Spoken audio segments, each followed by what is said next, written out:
Hari ini kita akan membahas tentang cara saya mempraktekkan buku Rich Dad Poor Dad. Bener ya? Bisa ya?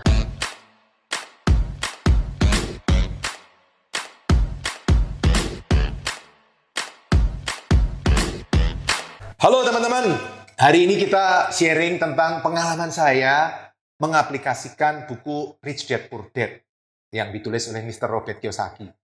Teman-teman sudah baca bukunya belum? Ayo, yang sudah baca bukunya tulis di komen ya. Yang belum, segera ke toko buku atau ya cari PDF-nya atau apapun dah, atau audiobook-nya juga boleh. Baca, itu adalah salah satu buku yang menurut saya sangat menginspirasi saya, dan apa yang saya lakukan hari ini adalah karena buku itu. Karena itu saya sangat menghargai Mr. Robert Kiyosaki, dan waktu terakhir ketemu di Singapura, waktu saya ikut training itu, ada beliau, saya bayar loh untuk foto bareng beliau. Biasanya saya nggak mau foto bareng pembicara, bayar gitu nggak mau. Kalau gratis mau lah, tapi kalau bayar nggak mau.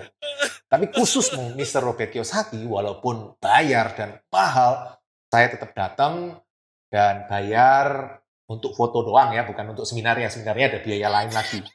Dan saya khusus, saya simpan sendiri. Oke, teman-teman yang baru pertama kali join, perkenalkan nama saya Pipo, saya investor properti. Saya sudah sejak 2008 invest properti, dan properti-properti yang saya suka adalah properti-properti yang menghasilkan passive income. Apa itu passive income? Passive income adalah income yang kita dapat tanpa bekerja. Propertinya kita sewakan. Ketika kita sewakan kan kita dapat income dari properti itu. Propertinya yang kerja, kita dapat income. Tapi disewakan itu murah, cuma 2-3% dari harga properti. Sewa properti itu kira-kira 2-3% dari harga properti lah ya. Kalau propertinya 1 miliar ya disewakan kira-kira 20-30 juta per tahun. Bisa 50? Bisa, tapi jarang. 5% itu jarang, biasa umumnya 2-3%. Nah, tapi kalau disewakan, biasa income-nya kecil, makanya saya pakai cara lain. Cara lain adalah kemungkinan nomor 2, selain disewakan ya, kemungkinan nomor 2 itu ada bisnis bagi hasil di atasnya. Seperti warteg saya, kalau teman-teman lihat di video-video yang lain tentang warteg yang saya pernah review, itu sistemnya bagi hasil.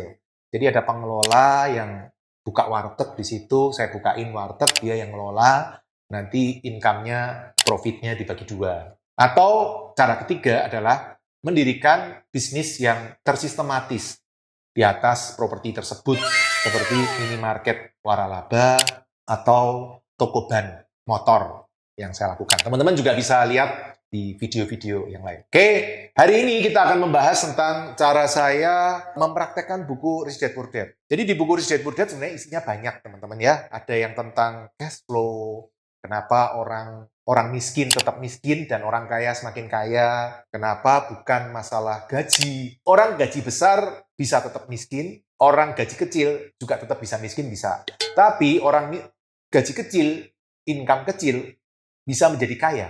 Di buku itu dijelasin. Caranya gimana? Nah, teman-teman baca dong ya. Saya sangat rekomen terhadap buku tersebut. Pengalaman saya itu baca buku Rich Dad Poor Dad. Saya baca buku Rich Dad Poor Dad, terus saya terinspirasi dengan buku itu. Waktu itu saya cuma mikirnya, wah, enak ya. Kalau bisa beli properti, punya banyak, gitu, enak ya. Di buku itu kan dijelasin, Mr. Robert Kiyosaki beli properti, rumah sewa, kemudian disewakan, sewanya lebih besar daripada angsurannya. Jadi kalau angsurannya 10 juta ya, per bulan, ya disewakan 10.500.000 atau 11 juta atau 12 juta. Intinya seperti itu teman-teman. Nah saya ingin mempraktekkan, bener ya? Bisa ya? Nah, terus saya coba praktekkan di Indonesia itu tahun 2005 kali ya. 2005 saya mulai praktekin, jadi 4 tahun kemudian baru saya praktekkan. Tell me bener ya teman-teman ya. 4 tahun, butuh 4 tahun untuk praktek. Nah itu masalahnya kalau nggak punya mentor ya kan. Kalau punya mentor pasti dikejar-kejar sama mentornya. Nah ini kan nggak punya mentor jadi santai-santai. 2005 saya coba praktek cari properti, rumah sewa, rumah yang disewakan, tapi income-nya lebih besar dari angsuran. Dan Ketemu nggak?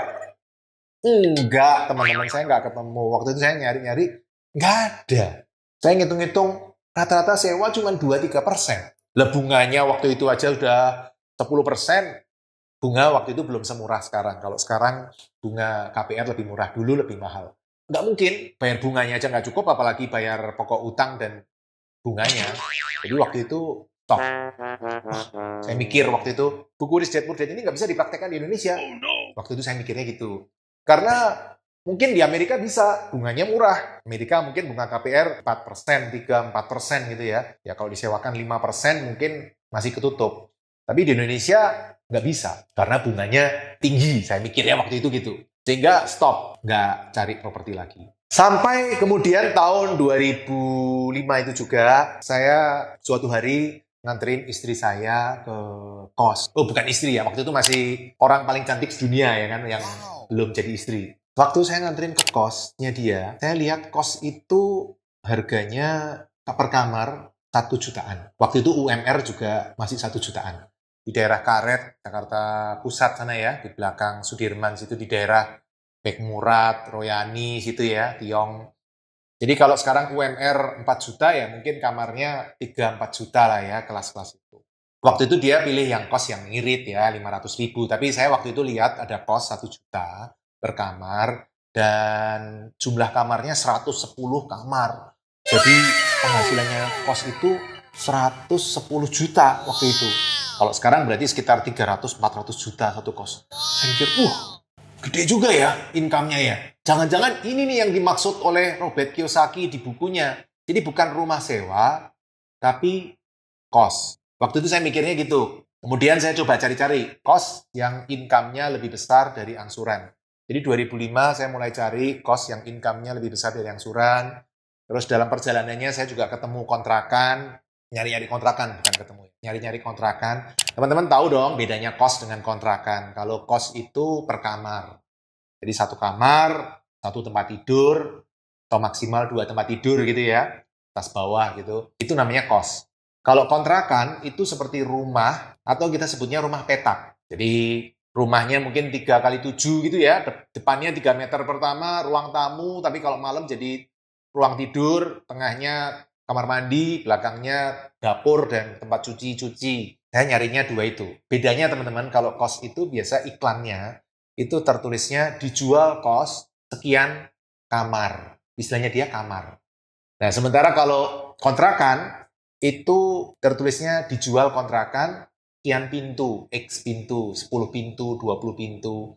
Biasanya seperti itu. Dan biasanya kalau yang kontrakan ini untuk keluarga. Kalau kos, bisa mahasiswa, karyawan, tidak harus keluarga. Oke, balik lagi.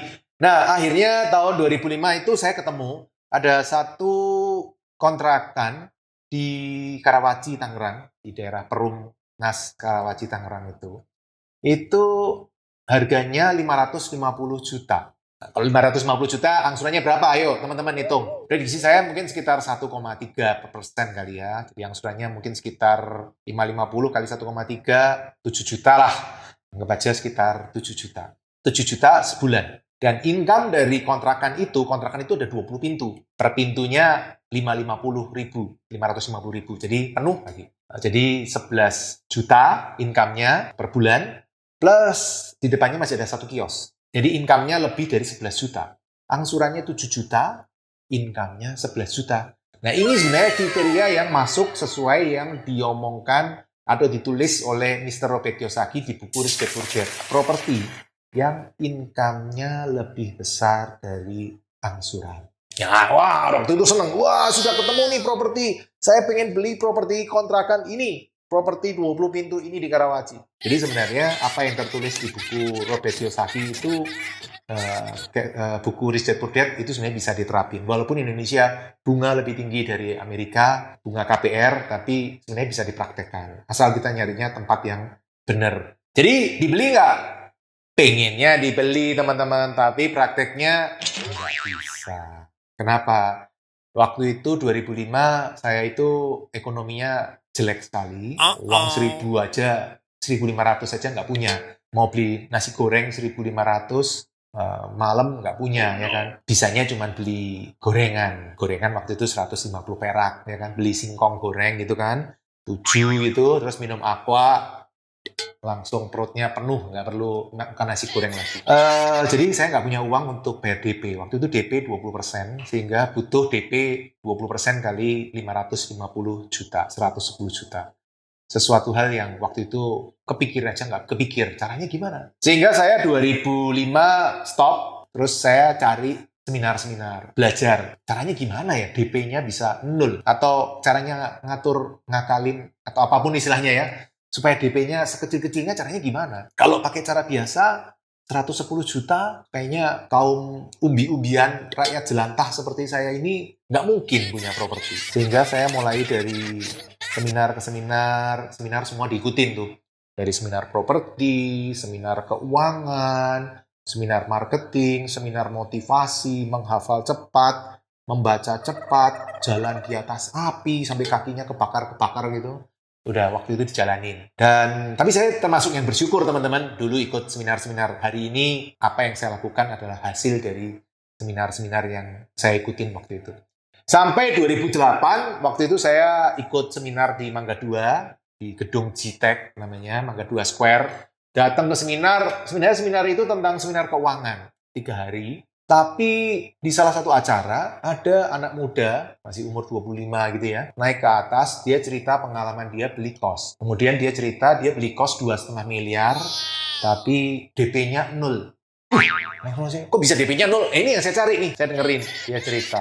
Oh, ternyata cuma gitu doang kuncinya. Ngerti saya. Seminar-seminar, teman-teman. Kadang-kadang teman-teman ikut seminar. Kadang kita mendapat banyak hal. Belum tentu materi seminarnya yang kita dapat. Tapi bisa jadi ada testimoni orang yang cerita success story-nya. Oh iya ya, nyantol di kita. Iya bener nih, bisa dipraktekin. Sehingga setelah seminar itu, Februari 2008 setelah pulang itu saya langsung praktekkan, semangat ya kan, langsung saya praktekkan.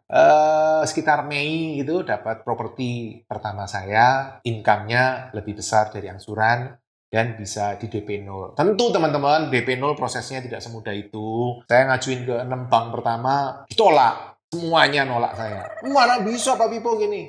Jadi omel-omelin sama yang jual properti. Gimana sih Pak Pipo? Katanya 1 bulan KPR-nya beres, ini nggak beres-beres. Ya, saya minta maaf Pak, Bu, penjual. Saya minta waktu sebulan lagi. Mudah-mudahan selesai KPR-nya. Ya udah, kasih waktu 1 bulan lagi. Saya ngajuin 14 bank, teman-teman. Waktu itu masih enak, ya kan? Appraisal masih murah, 300.000. Plus, ada beberapa bank yang appraisalnya bayar di belakang. Kalau nggak cair, nggak usah bayar, terus waktu itu lebih enak lah, jauh lebih enak lah. Kalau sekarang kan tambah lama bank, tambah pinter-pinter ya kan, suruh bayar appraisalnya di depan, appraisalnya mahal-mahal. Dulu masih enak teman-teman, tapi tetap setiap zaman ada enaknya masing-masing ya. Sampai akhirnya goal juga, sehingga saya dapat properti pertama itu Juli 2008. Itu properti pertama saya menghasilkan passive income. Tadinya saya pikir menghasilkan passive income. Saya jadikan kos. Ternyata setelah punya kos, cekot, cenut. Ternyata ribet teman-teman ngurusin kos. Ya istri saya lebih senang ngurusin kos daripada saya. Saya sih enggak. Saya pengennya benar-benar passive income. Sehingga ngurusin kos saya udah nggak cocok. Sehingga saya cuma punya kos 1. 2008 itu doang. 2009 saya pindah ke yang lain, saya mulai cari minimarket waralaba. Dan 2009, saya Desember 2009, saya punya minimarket waralaba pertama saya di Jawa Timur. Dan ternyata setelah punya minimarket waralaba, wah enak teman-teman, gak ribet teman-teman. Kalau kos itu harus ngurusin, supaya jadi kurus ya, bagus ya. Ngurusin itu dari asal katanya kurus atau apa itu? Ngurusin jadi kurus bener, ngurusin ribet. Kalau minimarket, nggak repot. Semuanya sudah tersistem dengan baik, sehingga nggak ribet. Tapi hari ini, kos saya ada 3. 2 dikelola operator. Jadi saya juga nggak ribet. Ada 1 yang masih tetap kita kelola sendiri, karena kita belum ketemu operator yang cocok untuk di kota tersebut. Ya, jadi itu pengalaman saya sampai setelah 2009 minimarket. Sejak itu saya banyakin minimarket terus, karena menurut saya properti passive income yang bener ya minimarket, nggak ribet ya kan. Kos bagus, tapi sebaiknya kos diurusi oleh operator. Nah, karena kalau kita ngurusin sendiri, Ya bukan passive income, itu namanya bisnis alias ribet ya toh. Tapi nggak apa-apa juga, kalau lebih baik ribet punya properti daripada nggak ribet nggak punya properti, ya tetap lebih baik punya properti walaupun ribet, nggak apa-apa juga. Selain itu saya juga ketemu yang passive income lain adalah selain minimarket waralaba, kos kemudian dikelola operator tahun 2017, terus 2019 ada toko ban motor plus bengkel itu 2019 juga ada, kemudian warteg 2021 ya, saya mulai warteg. Jadi saya sekarang hobinya cari properti yang ada passive income-nya. Semua ini saya praktekkan karena baca buku Rich Dad Poor Dad. Jadi teman-teman, menurut saya buku Rich Dad Poor Dad bagus dan itu sudah mengubah hidup saya dari bumi jadi surga ya kan. Pokoknya enak ya kan. Punya passive income itu enak teman-teman. Jamin. Gitu. Rebahan dapat duit. Nah itu enak kan? Siapa bilang kayak gitu nggak enak? Ya tentu teman-teman tetap harus kerja. Karena ternyata saya pernah coba nggak kerja. Tadinya saya pikir kalau punya passive income banyak nggak kerja bisa. Ternyata enggak teman-teman. Orang tetap butuh kerja. Tapi sekarang kerja bukan karena cari duit, tapi karena senang.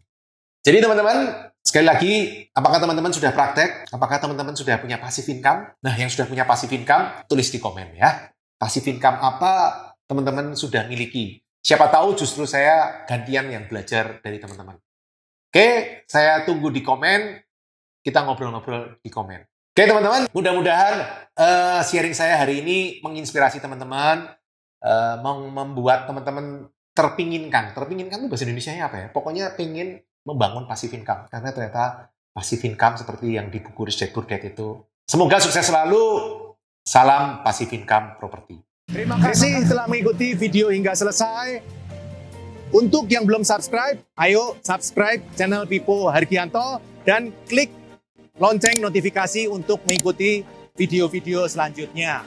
Teman-teman juga bisa mengikuti seminar-seminar gratis yang saya bagikan. Silakan daftar melalui nomor berikut.